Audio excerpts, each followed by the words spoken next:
Hello. चलिए शुरुआत करते हैं। आज अकाउंटेंसी का एक बहुत ही इंपॉर्टेंट कॉन्सेप्ट है जो अपने आप में एक बेसिक कॉन्सेप्ट है, लेकिन कमाल की बात है इस बेसिक कॉन्सेप्ट की जानकारी बहुत सारे लोगों को नहीं है। इस बेसिक कॉन्सेप्ट में हम क्या सीखेंगे, जनरल एंट्रीज के बारे में सीखेंगे कि जनरल एंट्री एक्चुअल में होती क्या है।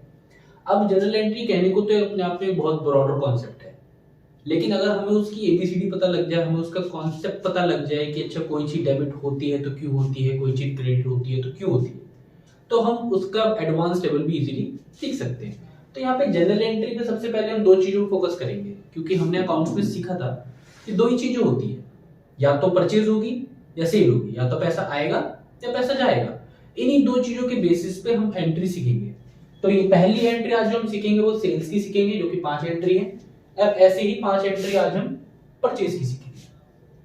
तो चलो शुरू करते हैं। बहुत सिंपल है, इजीली 1 to 1 स्टेप वाइज करते हुए अगर आप समझेंगे तो इजीली हमें समझ आ जाएगा। सोल्ड गुड्स फॉर कैश 75,000 रुपए, हमने किसी को सामान बेचा। जब भी हम किसी को सामान बेचते हैं, फॉर एग्जाम्पल एक मार्कर अगर किसी को हमने बेचा तो सामने से पैसा चल के आता है, तो इसका मतलब हमारी जेब में पैसा आ गया। एक रूल है पैसे का कि जब भी पैसा आएगा तो वो डेबिट होगा, और जब भी जेब से पैसा जाएगा तो क्रेडिट होगा। सिंपल। तो यहाँ पे क्या है, सोल्ड गुड फॉर कैश, इसका मतलब पैसा गया, तो एंट्री क्या पास होगी, cash account debit to sale. कितना, 75,000 रुपए। क्योंकि कैश आया है, जब भी आपने कोई सामान बेचा है तो कैश आया है। पहली एंट्री क्या है, तो cash account debit 75,000 to sale, बेचा गया है तो टू सेल। ओके, नेक्स्ट पे आते हैं। कैश सेल अमाउंट 1000, आपने कुछ सामान बेचा है किस पे, कैश पे, रोकड़े पे भेजा भैया, सामान बेचा और तुरंत पैसे ले लिया, तो पैसा लिया तो कैश जेब में आ गया, इसका मतलब कैश बढ़ गया। तो क्या एंट्री पास होगी, cash account debit 1000 1K to sale 1000। ये तो एंट्री दोनों सेम है। हाँ जी, दोनों सेम है तो क्या दिक्कत है, हमने कब मना करी अलग है। हाँ, दोनों सेम हो सकती है, कोई दिक्कत नहीं है। आगे अलग होगी तब क्या होगी, अलग कैसे होगी। चलो जी, जैसे ही सेल की है ऐसे ही कुछ सामान बिकता भी है। जैसे कुछ सामान बिकता है ऐसे कुछ सामान खरीदा भी जा सकता है। तो परचेज गुड्स फॉर अमाउंट 5000, इस बार आपने परचेज किया है, तो परचेज किया है तो आपकी जेब से पैसा गया होगा दुकानदार पे, और दुकानदार से आपने कुछ भी परचेज करा होगा। हो सकता है पेन परचेज करो, बुक्स परचेज करी हो, किताबें, एक्सवाइजेड, कुछ भी। तो यहाँ पे जो एंट्री पास होने वाली वो क्या होगी, यहाँ पे जो एंट्री पास होगी वो होगी purchase account debit to cash. कितना, 5000। अभी हमने क्या रूल सीखा था कि जब भी पैसा आता है उसे डेबिट किया जाता है, कर दिया डेबिट। तो परचेज पे तो पैसा गया, जैसे ही पैसा जाएगा उसे क्या कर देंगे, क्रेडिट साइड पे लिख देंगे, और ऊपर क्या होगा जी, परचेज होगा, ताकि हमें पता तो चले जो भी पैसा गया है वो किस काम के लिए गया है जी, परचेज करते हुए गया है। बात खत्म। ओके, नेक्स्ट बात है, परचेज गुड्स फ्रॉम श्याम, आपने इस बार परचेज तो करा है, लेकिन किससे करा है जी, श्याम से परचेज करा है। श्याम से परचेज करा तो ठीक है, परचेज अकाउंट डेबिट, भाई परचेज तो करा है, किससे करा है, ये श्याम से करा है। कितना अमाउंट करा है, 2500 का अमाउंट परचेज करा, ठीक है। तो जैसे ही नाम आया तो उस नाम को जस्टिफाई देना पड़ेगा। यहां पर नाम था नहीं, इसलिए नाम यहां पे यूज नहीं किया गया। जैसे ही नाम आया नाम को इंपॉर्टेंस देनी है, ठीक है। चलिए थर्ड पे आते हैं, इसका भी थर्ड करेंगे, देन इसका भी थर्ड करेंगे, एक साथ करेंगे। इसमें फोकस करना, परचेज बिल्डिंग फॉर कैश। इस बार आपने परचेज क्या करी है, बिल्डिंग परचेज करी है। नॉर्मली जो एंट्री पास होती है वो क्या पास होती है, परचेज टू कैश, लेकिन जैसे ही कोई एसेट आ जाता है, बिल्डिंग आपकी क्या होती है, एसेट होती है। एसेट का मतलब होता है पूंजी।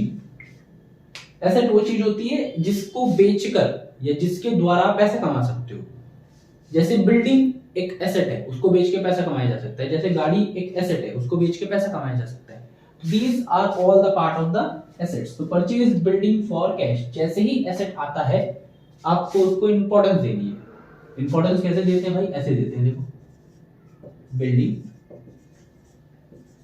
Account debit to cash.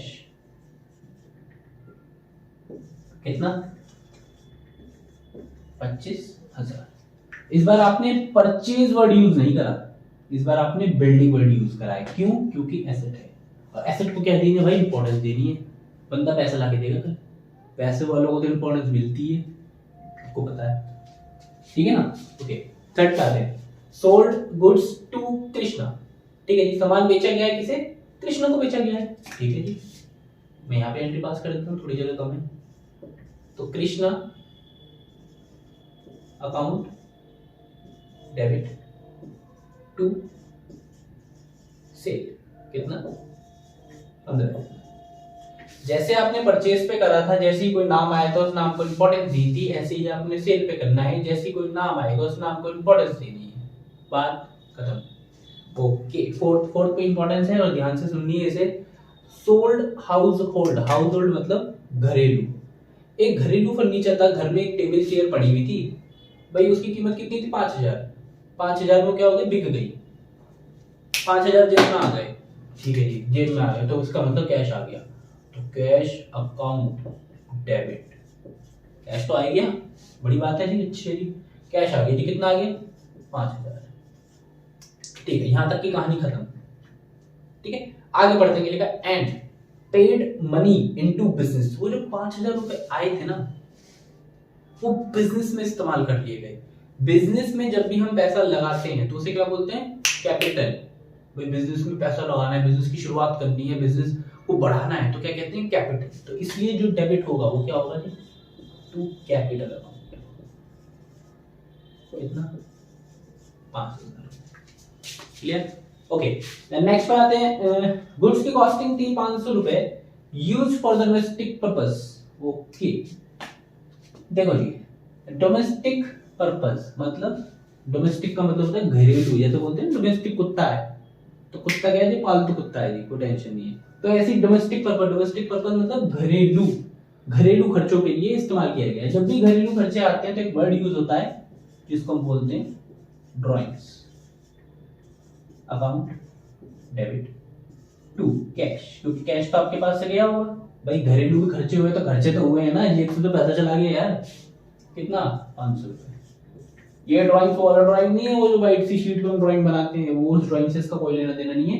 Drawings drawing से बस एक वर्ड का इस्तेमाल होता है, एडजेक्टिव है जिससे डिफाइन किया जाता है कि पर्सनल यूज पे जब भी आप कोई खर्चे करोगे तो उस वर्ड को आप ड्राइंग से डिनोट करोगे, सिंपल एज दैट।